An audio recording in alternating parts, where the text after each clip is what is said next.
Today was an amazing day. I hosted an advanced solution-focused brief therapy training with my guy, Adam Frower. I think he's the best guy in the world in terms of his solution-focused thinking and research. And like normally when we teach, new ideas begin to prosper and flourish and innovations start to happen and we challenge one another and things start kind of unfolding. And what happened today was we were talking about the desired outcome part of the session. And one of your jobs as a clinician is to practice what we call radical acceptance.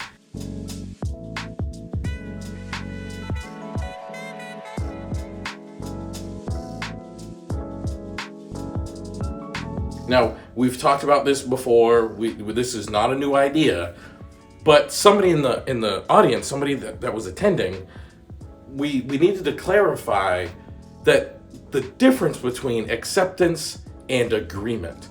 Because I think a lot of times this throws off clinicians because clients will sometimes say things that are negative and not productive and that shouldn't be happening in their lives.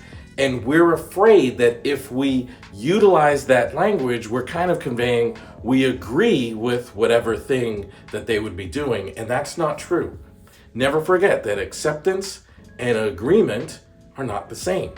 And acceptance is an incredibly important ingredient for change. And let me give you an example. I saw a client once, and there's a teenage client, and he had come to therapy with his mom and dad. And I said, what are your best hope from our talking? That's the most common way that we introduce outcome language into a session. What are your best hope from our talking? And I'll never forget the client who was 16, he looked at his parents, and the mom said, tell him the truth, that's why we're here. And he said, I want more money, more weed, and more B word. He used an expletive B word.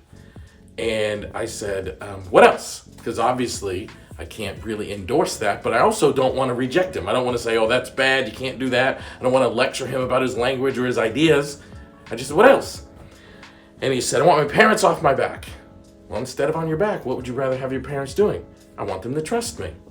Now, this child 16-year-old teenager, he hadn't been doing a whole lot that would cause his parents to trust him. But yet he says, I want my parents to trust me.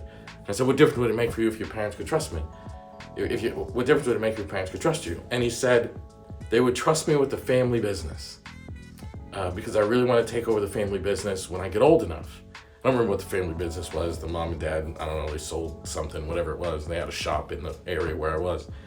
And I said, how come? What difference would it make to you to take over the family business? And the 16-year-old said, my dad has worked really, really hard to build this business. Apparently the business was like his father's and then he took it over and he's like, and I've watched my mom and dad work in this business for all these years, carrying my grandfather's legacy and all the things. And he said, I want my dad to be able to retire knowing that I'll keep the business going. And I look over at the mom and dad and they're in tears. The 16-year-old notices this and then he becomes in tears. And that became the center of the therapy. If you woke up tomorrow and you were behaving in such a way that your parents would trust you and trust you enough to one day give you the business, what would you notice? And the child started talking about changes. And I only saw that family 3 times. And over those 3 weeks, the child made massive and significant changes. A few years later, I was driving in the area where my office was, and I saw the young man working at the shop, working at the business. And it was a really touching moment because I remember when he once didn't think he'd ever be there, and now he's there in a very kind of professional official role. Now, I say that to say, if I had rejected his original response, like, no, you shouldn't want more money and more weed, and you shouldn't talk like that, then I'm rejecting him, and I don't earn his respect and connection. Therapy, in order to be effective, needs to have that connection. In order to have that connection, you have to practice acceptance, not agreement. I don't agree that he should be smoking weed and referring to women in the way he did, and I don't agree with that, but I just have to accept his language and then use his language to create more questions. And the beautiful thing is when you do that with people, they change faster because they feel heard and they feel valued and they feel important. And when people feel that way, they change. Just remember, there's a difference between acceptance and agreement. You can practice radical acceptance even when your client is saying and doing things you disagree with.